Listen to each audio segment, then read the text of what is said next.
When I first bought my house, I thought I was finally stepping into the life I had dreamed of for years. A place where I could close the door, shut out the noise of the world, and breathe without anyone telling me what to do. A sanctuary, after years of saving, working overtime and sacrificing weekends, but little did I know that what should have been my safe haven would turn into a battleground against an HOA that thought they owned me my property and even the electricity that ran through my wires. I remember the first day I moved in, the sun was shining, my hands were blistered from carrying boxes, and despite my exhaustion, I felt pure pride because this wasn't some rented apartment where the landlord barged in for inspections or where the neighbors blasted music at 2 a.m. This was mine, the reward for years of scraping by, eating cheap meals, and pushing myself harder than I thought possible. But almost immediately, the HOA began making their presence known. At first, it was small things. Pamphlets about the color of my curtains, the length of my grass, or which day I could put out my trash bins. I laughed it off, thinking these were just quirky community rules. But my laughter died quickly when the first letter arrived accusing me of excessive power consumption. I remember holding that letter in my hands, the paper trembling not because it was heavy, but because my blood boiled with disbelief. How could they accuse me of using too much electricity when I paid every single bill directly to the utility company? It felt absurd, like being told how much water I could drink from a bottle I bought myself.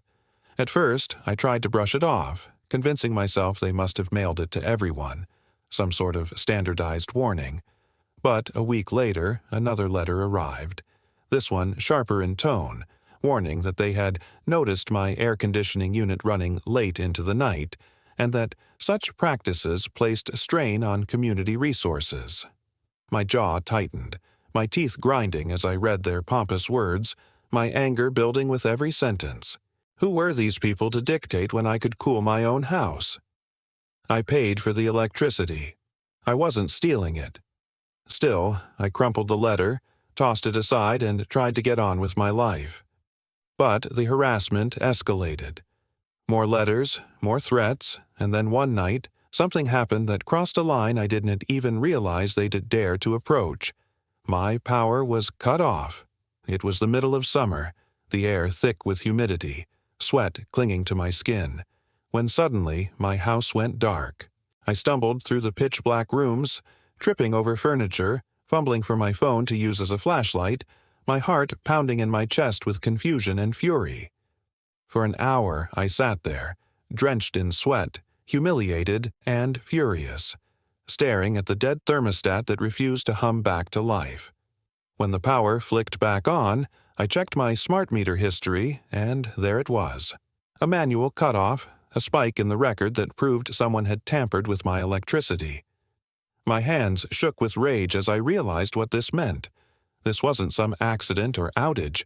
The HOA had interfered with something that didn't belong to them. My mind raced, bouncing between disbelief and fury. Who gave them the right? Who decided they could play God with my power, with my comfort, with my home?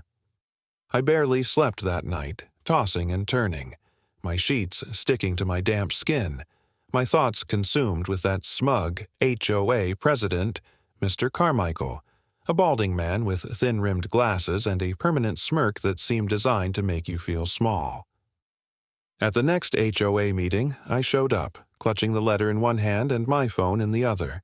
The community center smelled faintly of burnt coffee and disinfectant, the kind of sterile place that amplified the tension in the air.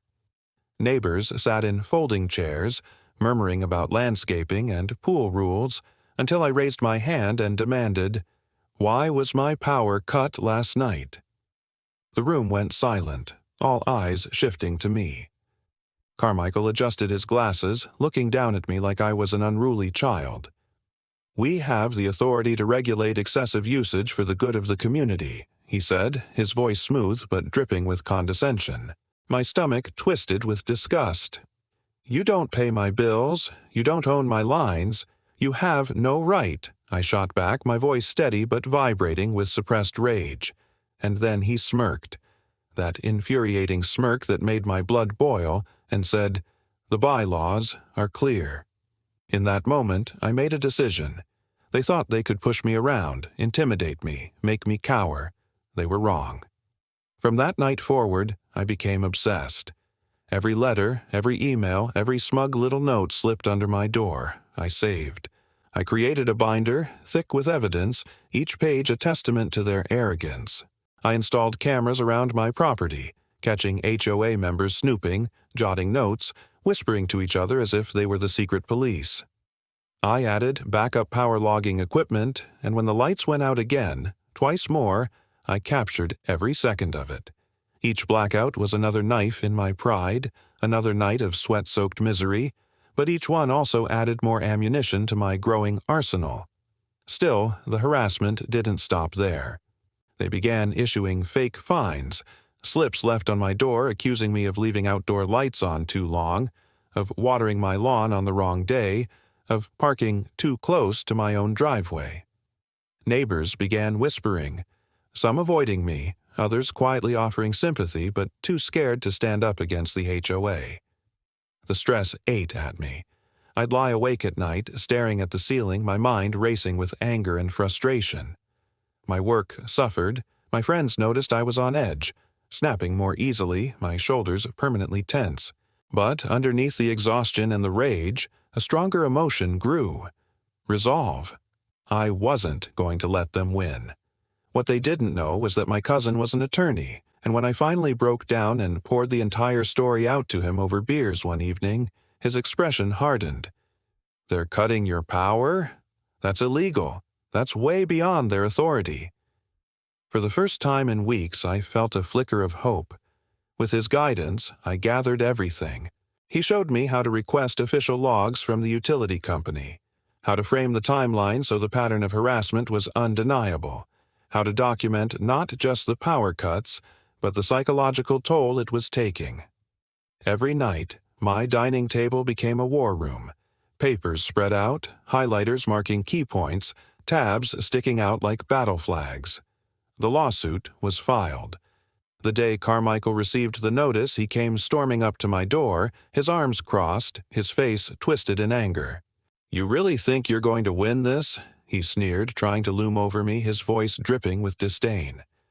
I looked him dead in the eye, every ounce of my fury condensed into calm, cold words. "No. I know I'm going to win." He faltered for a second, his smirk twitching, before he spun on his heel and stalked away. Court day came, and I'll never forget the way my stomach churned as I walked into that room, the air thick with anticipation, the smell of polished wood and stale coffee clinging to the benches. I sat, my folder heavy in my lap, my hands clammy but my resolve unshaken. Carmichael strutted in with a lawyer at his side, trying to look confident, but I noticed the twitch at the corner of his mouth, the way his eyes darted anywhere but toward me. The judge, a stern woman with sharp eyes, called the session to order. Carmichael's lawyer launched into his argument, painting me as reckless, inconsiderate, someone draining community resources with careless power usage. Listening to his lies made my blood boil, but I sat still, gripping the folder like it was my lifeline, waiting. When it was my turn, I stood, my knees trembling at first, but as soon as I began speaking, the words flowed like fire. I laid out the evidence, each piece sharper than the last. The letters, the smart meter logs, the utility company records, the video footage. I explained how my rights had been trampled, how my nights were spent in forced darkness, how this wasn't about rules, but about control and abuse of power. The courtroom was silent, every eye on me, my voice the only sound, steady and unwavering. When I finished, I caught the judge's gaze. Her eyes narrowed, her tone cutting like steel. "Mr. Carmichael, the HOA has no legal authority over utilities provided directly to homeowners.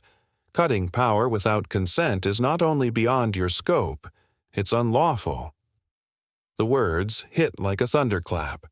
Carmichael's face drained of color, his smirk gone, replaced by a twitching grimace. His lawyer stammered, tried to salvage the case, but the judge wasn't buying it. The ruling came swift and hard. The HOA was fined heavily, ordered to cover all my legal fees, and strictly prohibited from ever interfering with my utilities again. Relief crashed over me like a wave, my chest finally unclenching after weeks of tension. I almost laughed, not from humor, but from the sheer release of vindication. Carmichael sat frozen, sweat beading on his forehead, his empire of arrogance crumbling in real time. I walked out of that courtroom taller than I'd ever felt in my life, each step lighter, the burden of weeks of harassment finally gone. But the sweetest moment came days later, when the official ruling circulated to every household. Neighbors who had once avoided me now stopped me on the street, clapping me on the back, whispering, "Good job." About time someone stood up to them, their eyes filled with gratitude. I wasn't just a homeowner anymore. I was the one who beat the HOA at their own game, who proved that bullies, no matter how smug or powerful they seem, crumble when faced with truth.